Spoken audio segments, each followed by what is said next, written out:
Welcome to another episode of Working with Gen Z.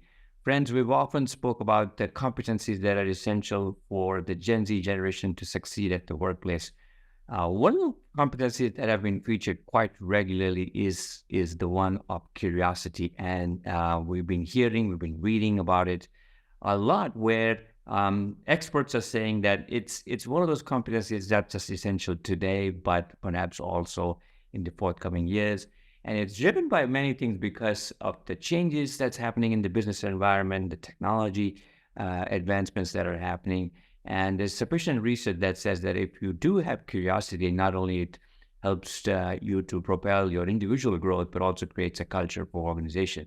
Now, for the Gen Z generation, a generation which has been born into the internet, they have so much information at their hand. Curiosity can perhaps serve as a good filter, but it's easier said to say that yes, curiosity is important, but why is it that some people are more curious than others?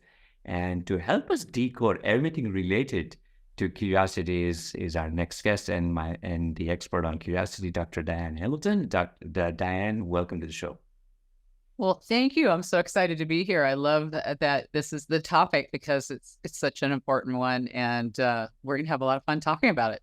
Yes, absolutely. So, and before we go dive into the questions, as we've done with all our guests, I'm going to take a couple of minutes just to quickly read the rich background that Dr. Hamilton has. Dr. Hamilton is a sought after expert in curiosity, perception, emotional intelligence, and behavior science with nearly 4 decades of real world experience. She's the creator of Curiosity Code Index, the Perception Power Index, and the author of 5 books sold worldwide: Cracking the Curiosity Code, The Power of Perception, The Online Student's User Manual, How to Reinvent Your Career, and It's Not You, It's Your Personality. She's a thought leader in the fields of leadership, sales, marketing, management, engagement, personality, curiosity, perception, motivation, and is also known for increasing engagement, improving productivity, and reducing conflict. It's a long accolades of things that Dr. Diane is really achieved a lot in the professional career. So, but she's asked me to keep it brief. And so, Diane, once again, thank you very much for taking the time. I know it's been a little tough on your end as well with all the travels and the engagement. So very happy so that we can make this work. One thing I want to ask before we move on, is there anything else would you want to add? I've just done a very short intro of yours, but anything else that you want to share with our listeners? What else do you do beyond the books and beyond being on the Thinkers 50 and being a very successful radio host, which I haven't mentioned, and so on and so forth? Well, it's funny because it's hard to say when people ask me, what do you do? I guess I just learn things and share things. It's kind of my job. So I do a lot of teaching still for a lot of different universities. We talked previously, I've worked for different major universities, and I do a lot of board activity as well. My main passion is to talk about curiosity with organizations and to train people utilizing the work I've done with the Curiosity Code Index. And those are kind of my main focuses. But yeah, I do a lot of things. That's the one good thing about getting older is you do a lot of things, Oh, wow. Okay. So lovely. Thank you, Diana. Let's get to it. I think you mentioned curiosity several times just in the last couple of minutes. So I'm going to go right to it. Let's begin by just the very basic. I'm sure you've been asked this 1,000 times, but help us or our listeners. And again, and this is for the Gen Z population or people who manage Gen Z.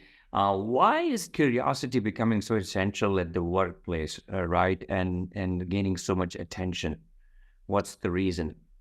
When I first was going to write the book about curiosity, it wasn't getting that much attention. It was getting some attention, but mostly when I set up a Google search, I said, send me any articles, any studies on curiosity. And then, of course, I had to say minus the Mars rover because I was getting inundated with that. But I really got very little delivered to my email about curiosity at that time. And I found it very fascinating because, well, curiosity is kind of tough to define. And for me, I was defining it as getting out of status quo thinking, and of course, discovering and learning and all the other things that go along with it. So as I started to write about it, I started to get more and more notifications from Google that this was getting to be a hot topic. And I'd love to take credit for it, but I just don't think it might be coincidence. I don't know.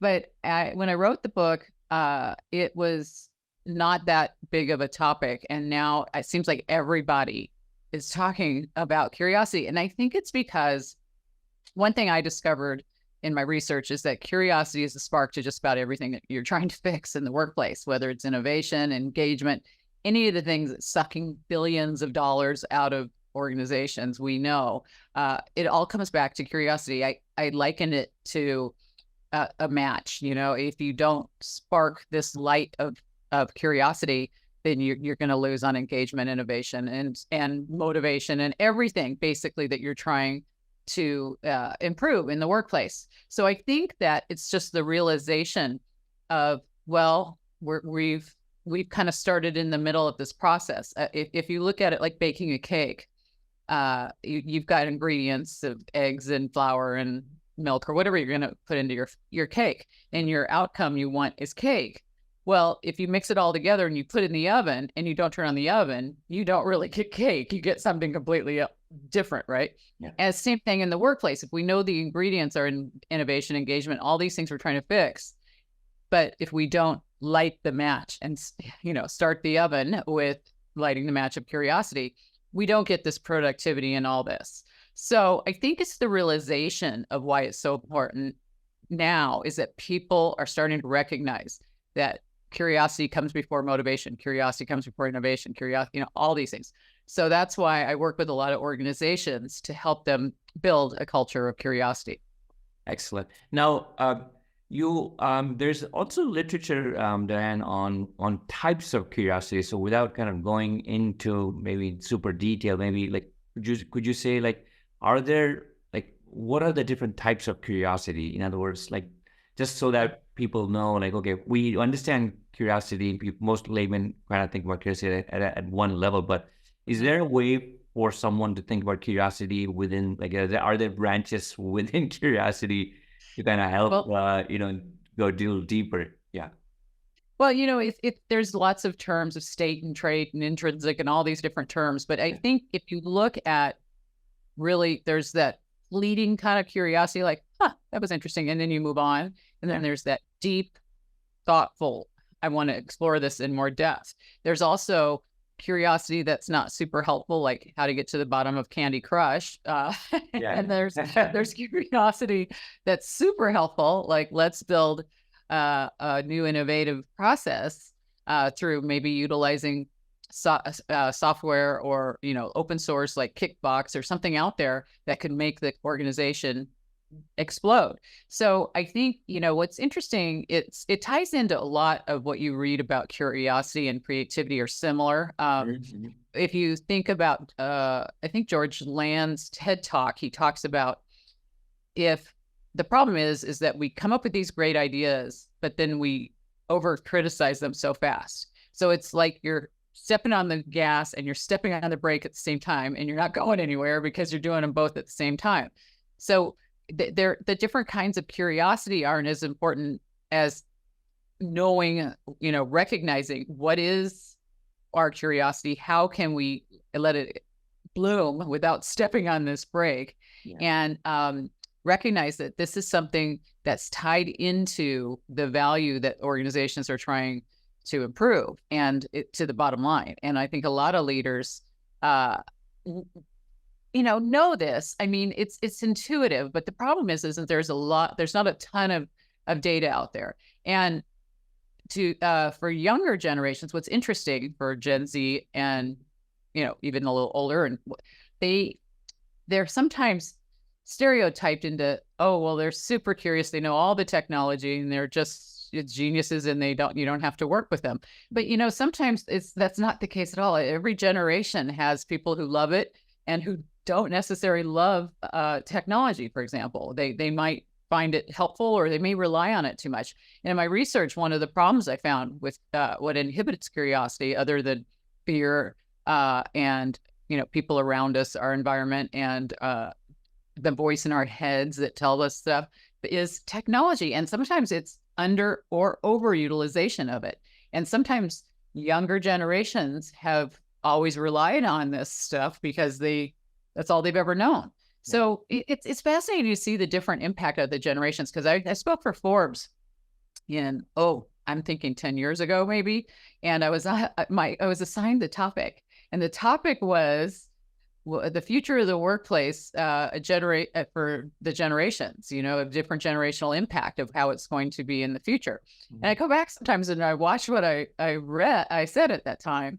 And it's pretty much the same then as it is now. We have a lot of generations in the workplace. You have the older ones thinking the younger ones are, maybe don't get it. And the younger ones thinking the older ones maybe don't get it. And I've talked to top leaders. I remember interviewing billionaire Ken Fisher about how he mentors people. And he told me that he would take one generation apart only when he would pair people, because you get such divides between, if you're millennials mentoring a Gen Z, or a Gen Z's, doing something with a Gen X, you're having quite a division. But I really think that in general, we're seeing all generations have the same situation in terms of what happens to our curiosity. We all peak around age 6, mm-hmm. and it tanks. It just drops. And it's because we all get into the education system. We all have these environmental issues of people around us who may talk us out of things. It leads to the voice in our head talking us out of things, which leads to fear, which we don't do things. So it's not that it's just Gen Z or Gen X or Gen Y or whatever the next one's going to be. It's that we all experience that. That's the one thing that unites us.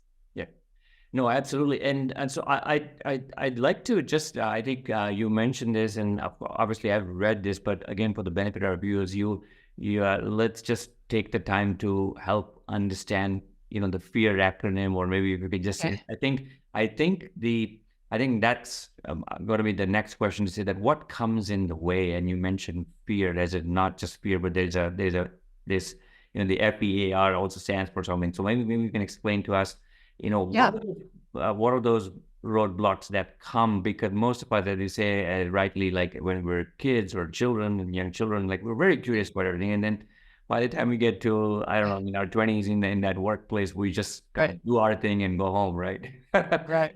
It's tough. Yeah, I appreciate that, because the acronym's actually FATE, F-A-T-E. Oh, FATE. Okay, got it. Yes. Yeah, no, but that's fine, because fear is the first one. So that's why it's in mine. Yeah. But, I really thought fear was going to be the main and only, major issue when I started researching this. Well, I came about this from when I was writing Cracking the Curiosity Code.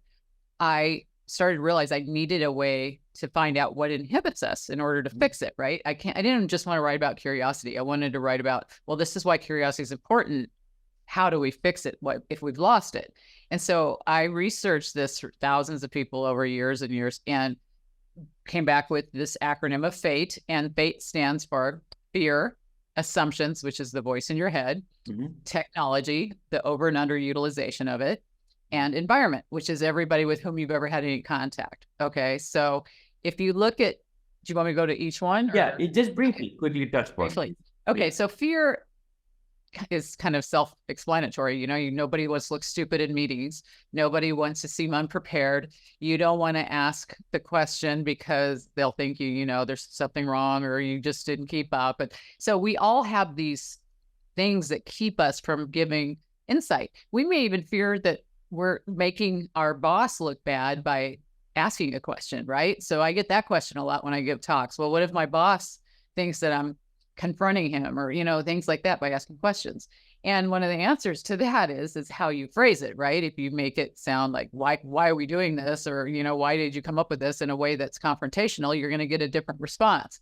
So we learn how to buffer questions. We learn how to ask things in ways. And it's a real important aspect of what holds us back. But I really expected it to be the most impactful of the inhibitors, and they were all almost even across the board, which was interesting, because they kind of can tie into each other too.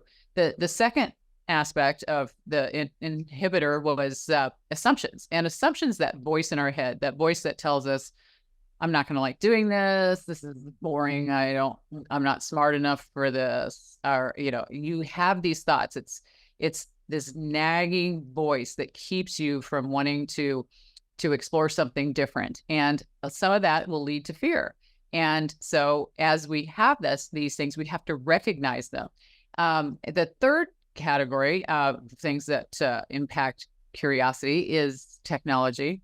And as I mentioned, when we were talking about Gen Z, some people will over and underutilize it. And it's really easy to do that. You may not ever get the foundation behind what you're actually utilizing. And that's really problematic, because you might be the greatest mathematician in the world, but if I hand you a calculator and nobody ever taught you the math behind it, you might just end up being just the greatest calculator worker in the world. And we want you, As we're seeing with AI and ChatGPT and so on, right? People just kind of right, ask them the question and they don't think really beyond on their right. own. Well, that's really an important thing. And I'm writing a follow-up book right now called Unleashing Curiosity. And in that, I address AI and a lot of the technology issues and things that we are experiencing now, because a lot's happened since writing Cracking the Curiosity Code. And so I've incorporated these 4 factors of fear, and I'll end with the last one, which is environment. Environment is really everybody you've ever had contact with in your life. So your teachers, your family, your friends, social media, you name it. Anybody who could have made you think that your idea wasn't worth pursuing, or they didn't have time to answer your questions. So, well, what's important about knowing these 4 factors is once you recognize all the sub factors under each of them, and say, oh, okay, so this is why I'm not asking questions. This is why I'm not exploring. This is why I haven't done this or that. You can create kind of a personal SWOT analysis, understanding what your strengths and weaknesses and all these things are, to create goals to overcome some of this stuff. So that's what I'm writing about now, is trying to give more of a pathway for organizations to give to their employees and leaders and everybody. If this is meant for all workers, to show them this is how you overcome these things. This is why you'd want to overcome them, because this is the success that this person had or that person had. And so it's been really fun to look at how people, whether you like them or not, like Elon Musk or somebody, whoever's successful, Yeah. what they had to come up against, how they overcame fear, or whatever the thing is that they ran into, and then went ahead and became successful in spite of it because of their curiosity. Got it. Yeah. No, it's really well explained. So one question, Dan, you obviously work with so many companies, and part of what you do is to help them kind of become more curious, or get that kind of mojo back, well, to bring back the curiosity. What's been your observation, or what have you seen rather? Like typically people say that, if I'm a startup, I'm gonna likely be more curious because I'm trying to solve a problem or identify a niche or something. But maybe when I get to a large company or become this very big company and very successful company, sometimes it just kind of gets lost. So are there companies that come to mind that you feel that, they somehow have retained it?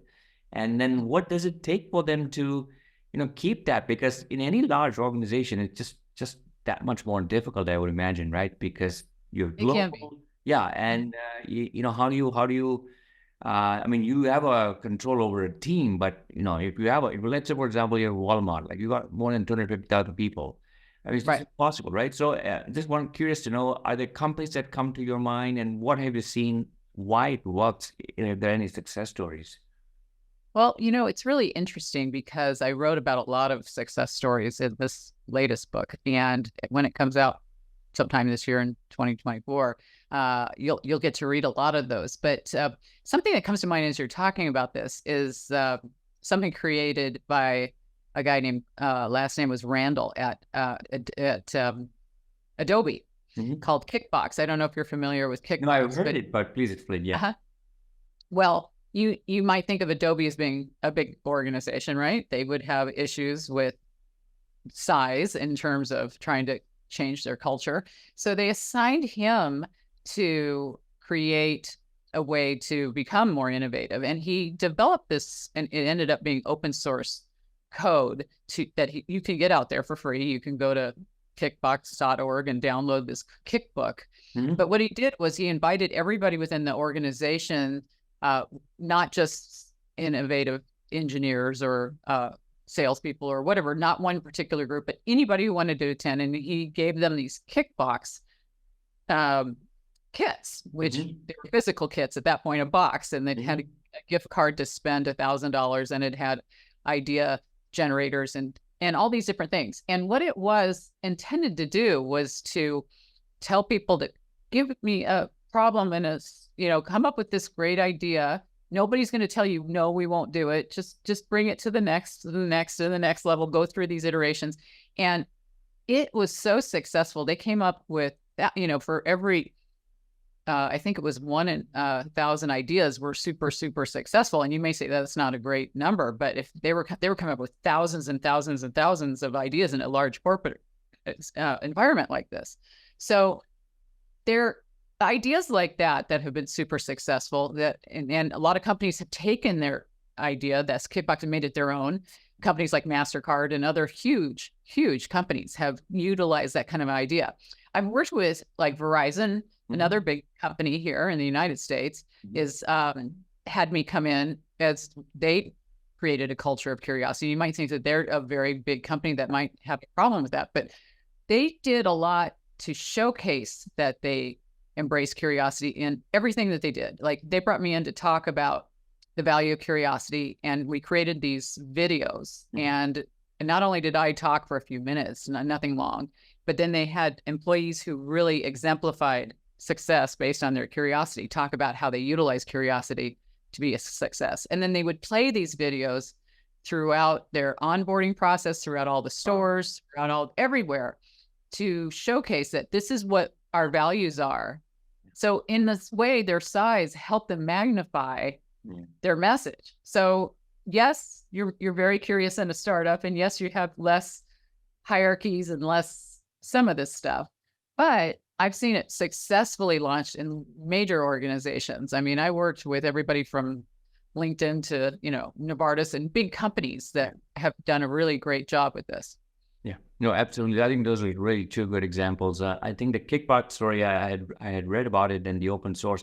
I assume that in an example like that, the CEO or the person who kind of initiated this, they would also encourage to welcome failures. In other words, like as they're, Right. upping newer versions or iterations, right? I think that would be essential.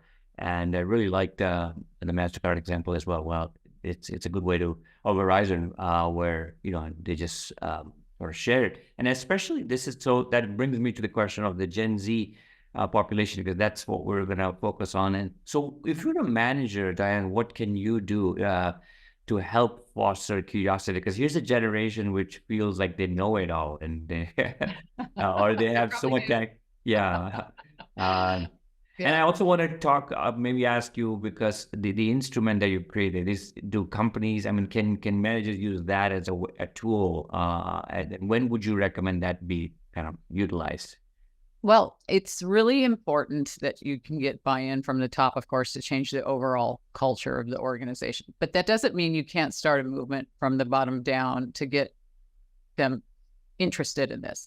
And I think that's one of the things that I've been working on, is to try and get more data to share with leaders. Because when they see, oh yes, we're losing 550 billion due to engagement, and now I can tie in the research, like for example, Novartis had research to prove that they moved the needle on engagement by making a culture of curiosity. And they did that through paying for 100 hours of training, a year for everybody, or they did it through these TED Talk type of talks they had their employees get. They did it through Curiosity Month.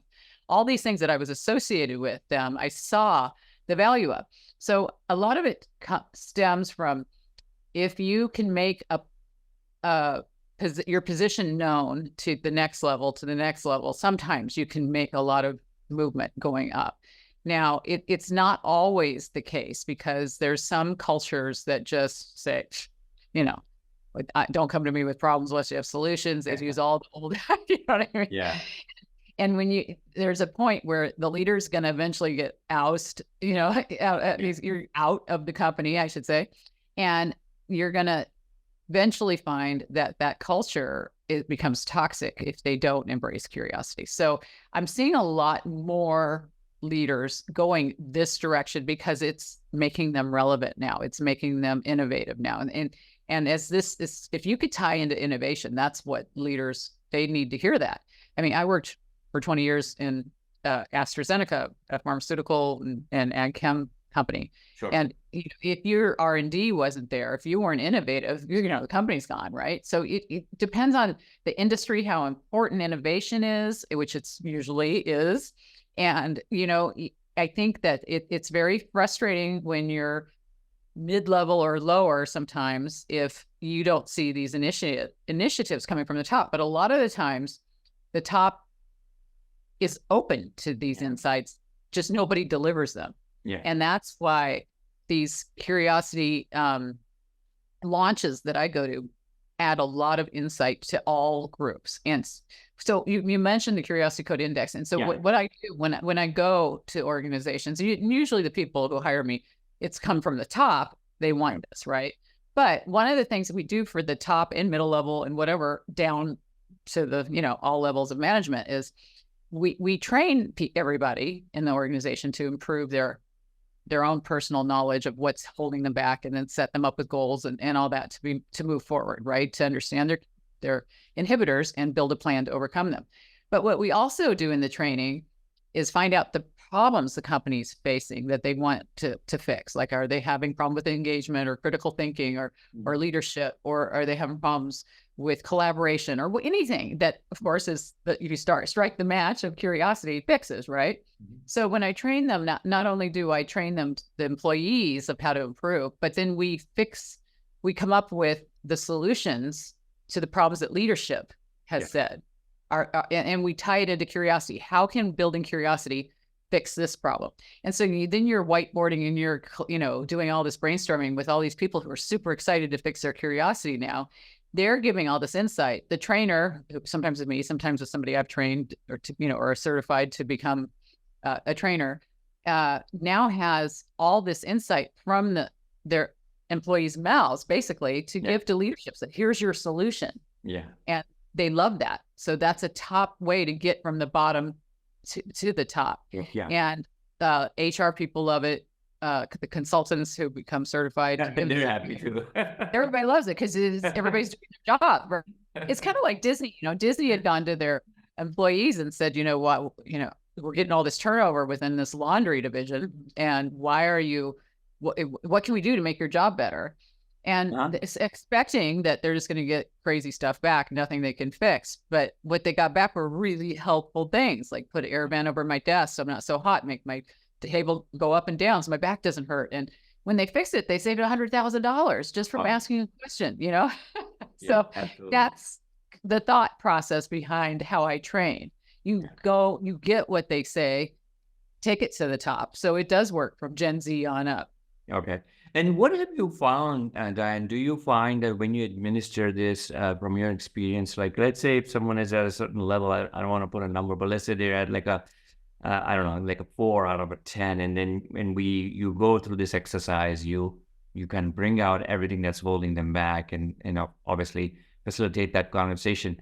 Would you recommend, or do you then kind of try and see if there's an improvement in the shift in the needle, if you will, like 6 months out or a year out? And like, have you seen that companies have, has that changed? We're doing, so what I had mentioned Novartis a little bit earlier, they did that with their engagement surveys. They checked to see if they moved the needle. But to also measure curiosity would be important. And so here's what I do. And this is a lot of what I wrote about in the book that's coming out, is there's a free assessment out there called from Kashdan, Kashdan, and Todd Kashdan. It's just 25 questions to tell if you're curious or not, right? Your level. So that's what you're talking about, is your curiosity level, right? If you give that, and then you do the curiosity training, like I'm talking about with the Curiosity Code Index, then you get all the ways to fix the curiosity. So it's giving you a rating, but it's telling you in terms of what's inhibiting you. It's not telling you how curious you are, right? Okay, got it. So then you would give Kashdan's later to judge if there's where the needle's moved. And that's how you would do it. And that's what companies need to start doing more of, because we don't have the data out there. We have companies like Novartis who have checked it with engagement, right? But they don't publish it necessarily. And most companies are doing these kinds of things. They're measuring things, but they're not publishing it. And that's what I was hoping we'll get more of. But that's what I recommend. You take your level, you do the curiosity code index and that kind of training, and you take another level. And yes, 6 months, a year would be good. And within that, you'd have to have all these, your goals and all these things that you're measuring that you're going along with. I also recommend correlating that with engagement, innovation, anything other kind of measurements that you're trying to improve. If you're trying to improve, leadership or collaboration or whatever. And so one of the chapters in my book is, this is the metrics. This is how you'd measure it. This is what you would do. This is what the timeline looks like. This is the slides to introduce this. This is the whole thing. So I put the whole thing in there because I can't train everybody. And I was getting so many people, and I'm like, I'm just going to put it in a big book so that everybody has it. So that's what I'm working on right now. Excellent. So I want to come to that for you to please share some more information on your past books and the upcoming book. But before that, one last question. So just as a way to close out, Diane, what are kind of the couple things that you would say for our listeners or people watching to say that, what are the 2 things that maybe a manager or company should kind of just in general keep in mind when you think about curiosity, sort of the do's and don'ts, and specifically for the Gen Z generation, like if I'm an incoming young employee, right, what should I be mindful of, just as I think about my long 30-40 year career ahead of me, because they're going to see much more of technology and many more things that perhaps that generation and the upcoming generations may see. So just kind of do's and don'ts, if you will, on one on the company side, the other on the Gen Z side. Well, I think that it's really important to hire people who are curious, and you know a lot about that in the hiring process. But let's suppose you don't have that control. You can inspire curiosity in the people you have. And a lot of that is through developing empathy. And if you're anybody listening to this, that's one of the most critical things you can do, that curiosity will help you to do. Now, empathy is a big part of emotional intelligence. And I wrote my doctoral dissertation on the impact of emotional intelligence on performance. So this is something that's near and dear to me. And I've had Daniel Goleman, who wrote the book, basically, on emotional intelligence, on my show. And we've talked about this. But when you develop empathy, that's my ability to feel what you're feeling, to understand it from your perspective, right? And if I don't do that, I run the risk of being just so ineffective. I'm going to have people who are frustrated. I won't understand what their needs are. And especially if you're in sales, if you are calling on somebody, you don't know what features and benefits to even share with them, because you don't know what their pain points are. There's no more important soft skill maybe to develop than empathy. And the one way you can get that is through developing your sense of curiosity. So if you get new people that are working for you, I recommend taking a page out of Doug Conant's book, who turned around things at Campbell Soup. He went to his people and just asked them about themselves. He found out more about them. He wrote them handwritten notes that said, you did a great job because of this or that, because he knew what they were doing, because he asked them questions and he knew about them. And even though he had to write over 30,000 notes, he said, in the time he was at Campbell's, he took the needle of engagement just dramatically from one end to the other. And so if you have engaged employees, that's like the gold right there. You have the ability to, you're reducing your losses by so much, and productivity is increased dramatically, and everybody's happier, right? And Sure. As a leader, no matter what generation you are, Gen Z or above, you want people who love what they're doing. So look for what people love and find out where they're best aligned. Don't just assume that this is what they should do or are best at doing. Find out more, and you might find that you can cross-pollinate people throughout different areas within the company, and you're avoiding silos. You're avoiding a lot of things by doing that. No, What was the other half of that question? Yeah. So the other half was more for the data, but I really like that. It's a really good tip or insight on what should companies do, hiring process, be empathetic, and so on. So the other one is on the flip side for incoming Gen Z that says, hey, if I'm coming in, like, maybe what's some words of advice or the kind of the do's and don'ts? Yeah. Well, if you're Because coming I may already think that I'm very curious, or my curiosity is solved by Google. in, Yeah. well, a lot of people don't know how curious they are till they take the assessment, which is funny to me because they go, "Oh, I was really surprised. I was so low on technology, or I was so Yeah. low on this or that." I think it's self-awareness of finding out what you don't know, what you don't know. And so when you're coming in, you might think you know more than your boss does, or you know more about this, or you don't know something. But sometimes you need to get 360-degree feedback from other people. And I think having a mentorship of sorts is so important, no matter what level you're in.